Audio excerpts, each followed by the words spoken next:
O Senhor esteja convosco. Ele está no meio de nós. Proclamação do Evangelho de Jesus Cristo, segundo João. Glória a vós, Senhor. Naquele tempo, Jesus foi ao Monte das Oliveiras. De madrugada, voltou de novo ao templo.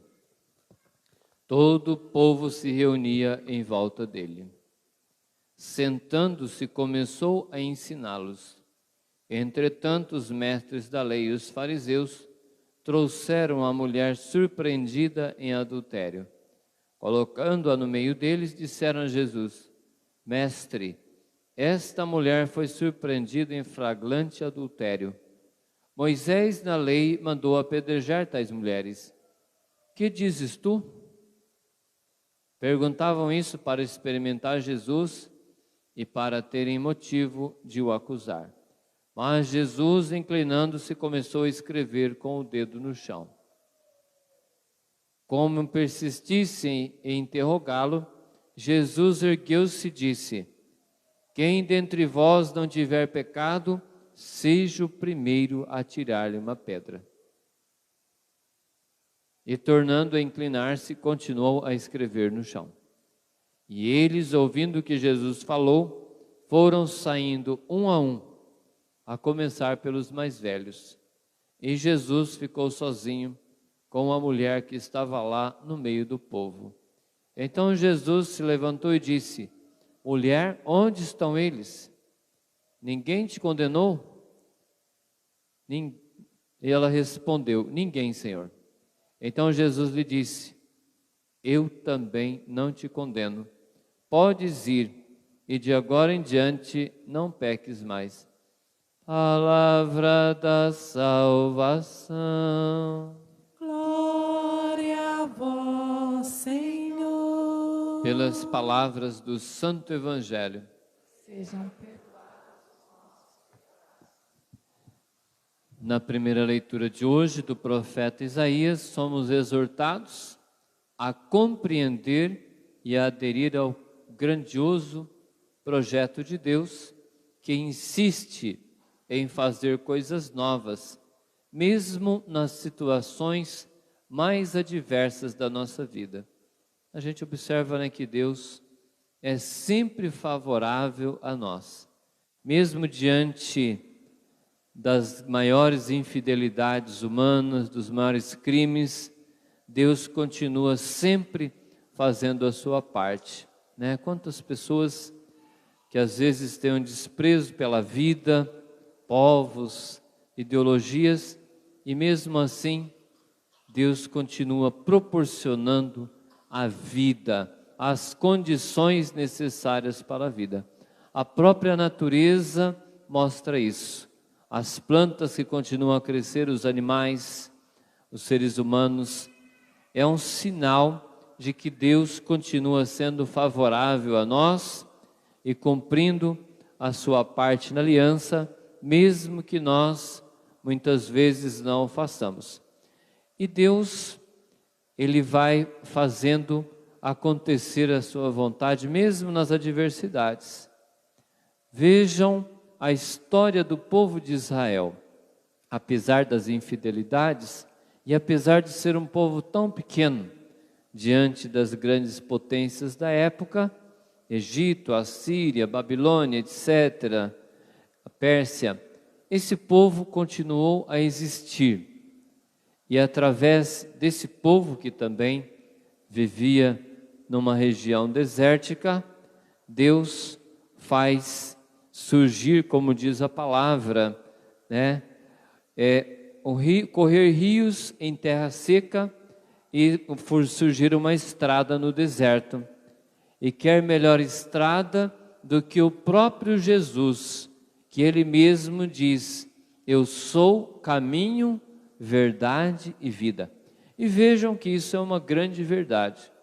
Quantas pessoas nesse exato momento estão em alguma igreja, em algum templo, em algum lugar, ouvindo a palavra de Deus, e de alguma maneira permitindo que Jesus seja de fato este caminho, mesmo nesse mundo que muitas vezes parece um deserto, quando a gente olha para as realidades espirituais de quantas pessoas que se opõem ao projeto de Deus. Mas Jesus continua sendo este caminho, essa estrada no meio do deserto. E também esse rio que corre em terra seca. É do lado aberto de Jesus que jorra sangue, água, ou seja, todas as fontes de bênçãos para a humanidade.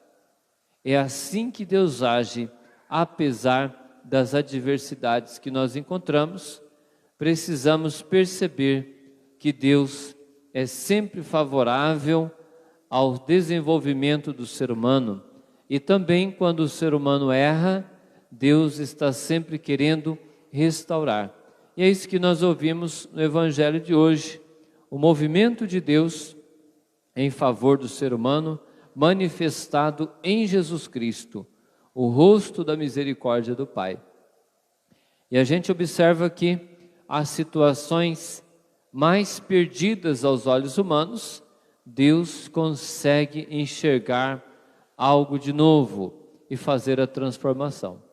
Deus não olha somente para o pecado, mas Ele olha para o pecador e dá-lhe oportunidade, olhando naquele pecador, um ser humano que precisa de uma nova oportunidade.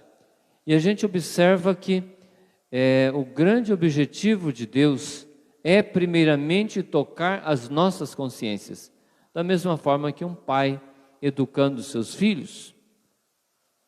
O grande desejo dos pais é que os filhos tomem consciência daquilo que eles estão ensinando. E um dia venham acolher aquele ensinamento e sejam capazes de conduzir bem a sua própria vida, sem que o pai precise o tempo todo ficar falando para aquela criança, para aquele jovem, ou até mesmo para aquele adulto. Por isso que a gente observa na pregação de Jesus, ele utilizava muitas parábolas, mas também em outras circunstâncias mais diretas, ele sempre levava as pessoas a pensar e não levar respostas prontas. Vejam as parábolas. Para a gente compreender as parábolas, nós temos que entrar na história. A passagem do pai misericordioso, dos 2 filhos. Nós temos que nos observar em qual desses personagens nos encaixamos melhor. E no Evangelho de hoje mostra também Jesus tocando na consciência daquelas pessoas, daquela mulher, mas também daqueles que a acusavam. E até hoje, Jesus toca na nossa consciência com essa palavra.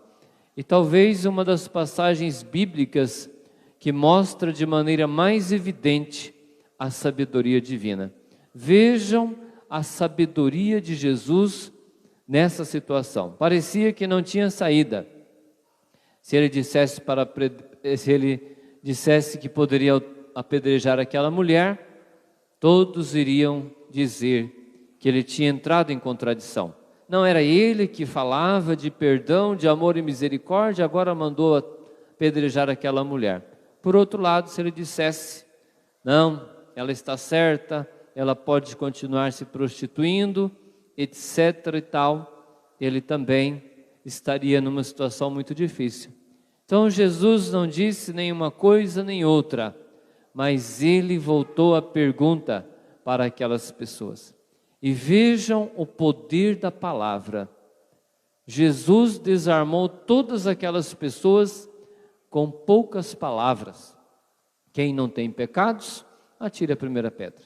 Não disse que não era para atirar, mas levou cada um a pensar na sua própria história.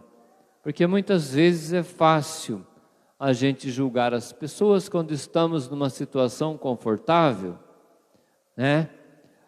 Muitas vezes também, de um certo modo, até uma maneira de mostrar superioridade quando alguém está em situação ruim, mas nós precisamos pensar que não somos tão perfeitos assim. Se examinarmos bem as nossas consciências, precisamos também tirar as pedras das nossas mãos. Mas a gente observa também que Jesus não autoriza aquela mulher a continuar levando a vida que ela levava. O que Jesus diz? Ninguém te condenou, eu não te condeno, mas vá e não tornes a pecar. E nós precisamos também tomar consciência da gravidade do pecado. Basta a gente olhar para a cruz e a gente vai perceber que o remédio para o pecado custou o sangue de um Deus, o sangue do Filho de Deus.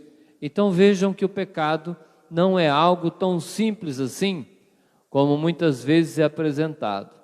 Não, pode fazer o que você quiser, o importante é você ser uma pessoa livre, o importante é você fazer o que dá vontade. O apóstolo Paulo diz, tudo me é permitido, mas nem tudo me convém.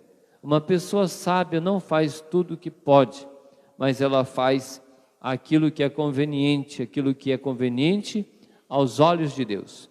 Mas é importante a gente observar que nós alegramos o coração de Deus e fazemos um grande bem para a humanidade quando nós nos tornamos este suporte para os nossos irmãos. A palavra de Deus diz que quem faz alguém voltar do mau caminho para o caminho de Deus terá uma grande recompensa no céu. E é importante nos perguntarmos como está a nossa vida diante dos nossos irmãos.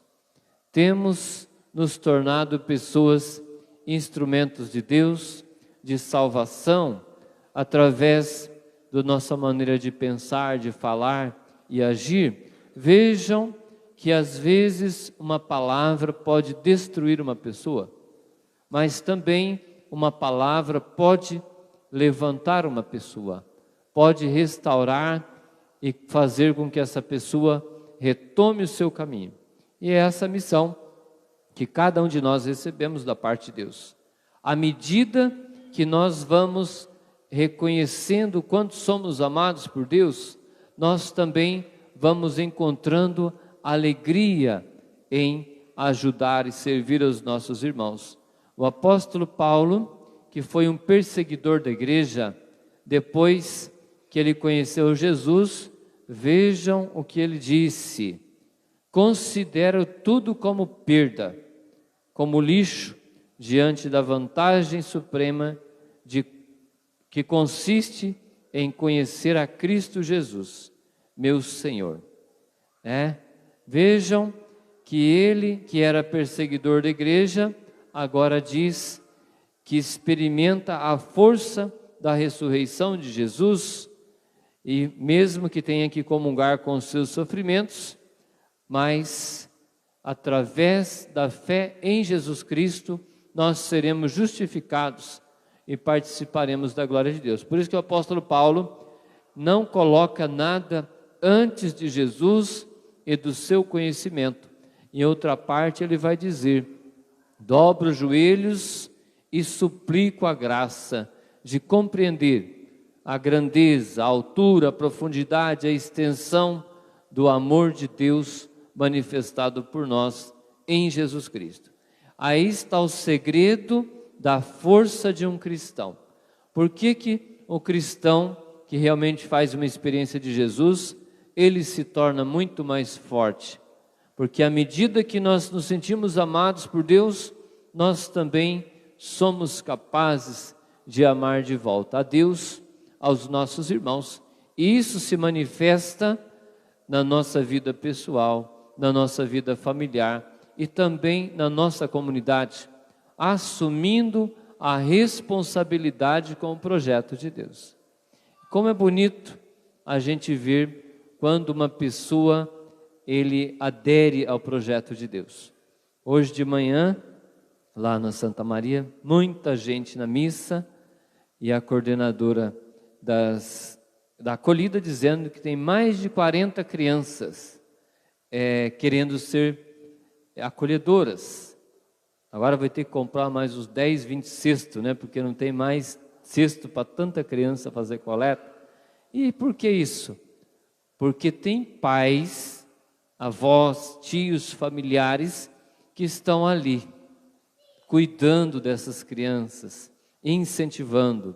Agora de manhã também uma despedida de uma coroinha que vai para Portugal, né? E ela já pediu a cartinha dela de apresentação para lá em Portugal continuar servindo. Veja que bonito, desde pequeno a criança já quer fazer alguma coisa, quer cuidar da sua vida espiritual. Outros que estão aprendendo a rezar o terço na missa das 10. E assim é que nós vamos superando essa nossa fraqueza, essa nossa tendência para o pecado e essa nossa tendência para o julgamento. Vamos pedir a Deus a graça de sermos bons cristãos, que ajudam a construir o reino de Deus. Hoje também vamos falar um pouquinho sobre a nossa responsabilidade enquanto dizimistas. Quantas crianças estão na catequese na nossa paróquia? E isso depende de cada um de nós. Quantas salas nós temos aqui? Porque cristãos responsáveis assumiram esta responsabilidade.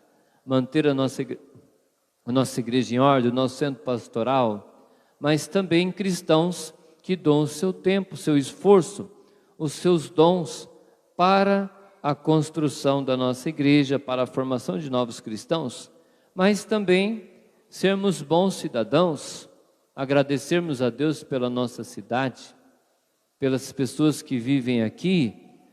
Quantas pessoas que só vão valorizar a sua cidade depois que não podem estar mais lá, né? Quanta gente vejo nessas guerras na Ucrânia, a pessoa deixou tudo para trás, a sua casa, a sua história, né? Os pertences, as fotos, imagens, tudo lá. Muita coisa destruída. Vamos fazer o possível para rezar mais pelo nosso país e pelas nossas autoridades, ainda mais nesse ano eleitoral. Como é importante, apesar de todas as dificuldades, nós termos a possibilidade de escolher os nossos líderes, aqueles que vão governar o nosso país. O duro é quando a gente já não tem mais essa possibilidade. Pelo menos reclamar um pouquinho a gente ainda pode. Claro que não podemos ficar só reclamando, mas vamos pedir a Deus pelo nosso país, como diz a palavra, feliz a nação cujo Deus é o Senhor. Vamos rezar pelo nosso país e vamos também assumir um compromisso junto com a igreja. A campanha da fraternidade surgiu com essa missão, não apenas falar palavras bonitas do Evangelho, mas imagine que todos os cristãos do Brasil inteiro possam colaborar na coleta da semana que vem, para os projetos ligados à educação. Quanta coisa boa vai surgir no nosso país. Tivemos algumas dificuldades em relação à campanha da fraternidade nos anos anteriores, e às vezes as críticas são muito importantes também. Às vezes umas são exageradas, outras nem tanto, mas de qualquer forma, através das críticas as coisas vão melhorando também, quando a crítica é sábia e construtiva. Vamos então fazer a nossa parte como bons cristãos e como bons cidadãos, ajudando o nosso lindo país a se tornar um lugar melhor para todos vivermos e proclamarmos a glória de Deus. E agora vamos ficar de pé.